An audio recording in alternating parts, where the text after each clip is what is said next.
Inside these laboratories lies a dark secret. Something so dark it transforms any surface it touches into an apparent abyss.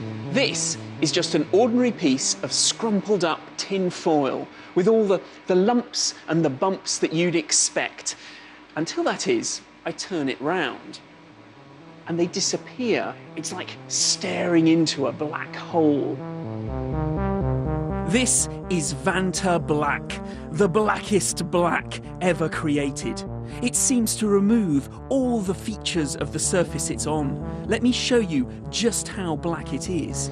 I've gathered together a collection of black objects. Crucially also, my super black material here.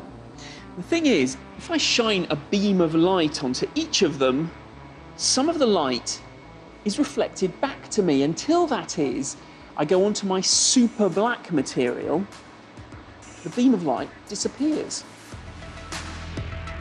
The reason why it's so black is because it absorbs virtually all light, 99.965% to be precise. This achievement is the work of British technology company Surrey Nanosystems. Ben Jensen is their chief technologist. So, Ben, why create something so very black? We were tasked originally with making a material that had about a 1% reflectance, and that was for use in satellite imaging systems. When it's inside the telescope, it actually absorbs the stray light that comes in, so more of the target light from the star hits the detector and you get a clearer signal. The secret to the substance's amazing light-absorbing properties is the material it's made from. Microscopic carbon nanotubes, just 1 atom thick. Imagine that these black straws are carbon nanotubes. And when a particle of light comes in, rather than bouncing off the surface, it ricochets down between the nanotubes until it's absorbed. But how do you paint something with carbon nanotubes? Ben is going to show me by coating something more complex than they have ever done before. A bronze mask of my face.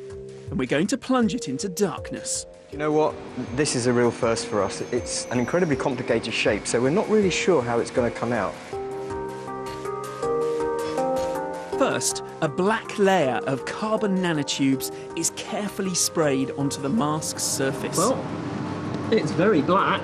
That's typically the performance that you get for the paint that they use inside the Hubble Space Telescope. So, good, but not exceptional. To make it exceptional, the mask is placed inside a plasma reactor.